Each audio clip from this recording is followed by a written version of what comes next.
Hello， 大家好。不论在美国还是在加拿大，房产泡沫这个词出现的频率越来越高了。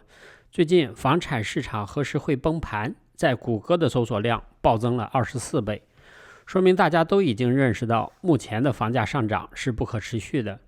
未来如果住房需求减少，可能会导致房价急剧下降，泡沫可能会在这个时候破裂。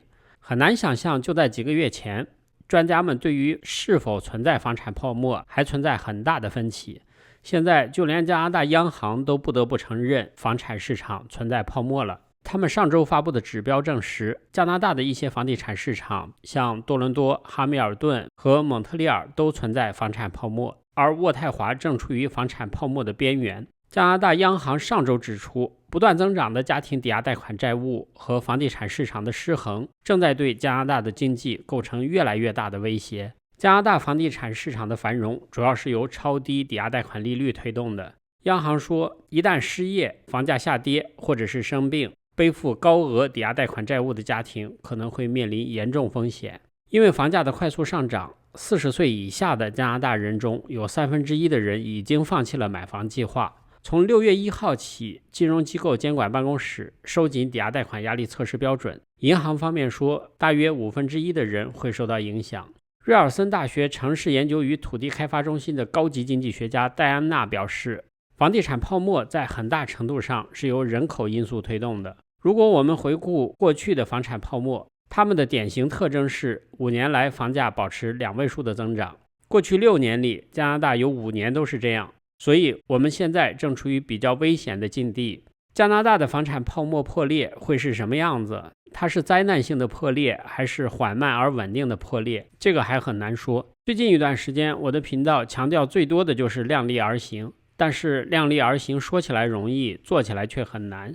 最近市场上很多的买家非常疯狂加价抢 offer 不说，还有很多买家为了提高竞争力，完全放弃了买方验房等权利。这些都是泡沫破裂前的前兆。房产泡沫是否会破裂，以及何时破裂，其实主要取决于疫情结束后加拿大的人口增长速度和新增人口对房产的需求程度。人口增长速度强劲，对住房的需求高，房产泡沫可能就会被消化一部分。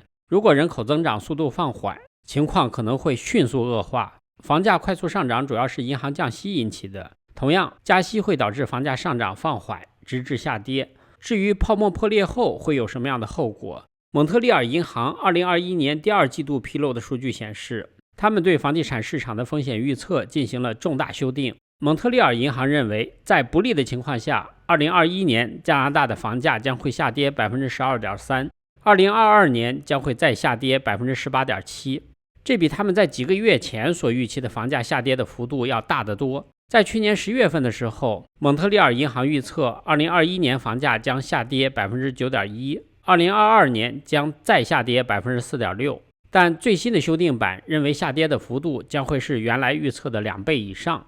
加拿大皇家银行高级经济学家罗伯特·霍格也认为，虽然市场非常紧张，但是现在买家下降的速度比新库存下降的速度快得多。虽然新的抵押贷款压力测试标准还未生效，但是买家需求的下降速度比房源库存量下降的速度快得多。4月份已经是连续第3个月买家退出市场的速度比卖家快。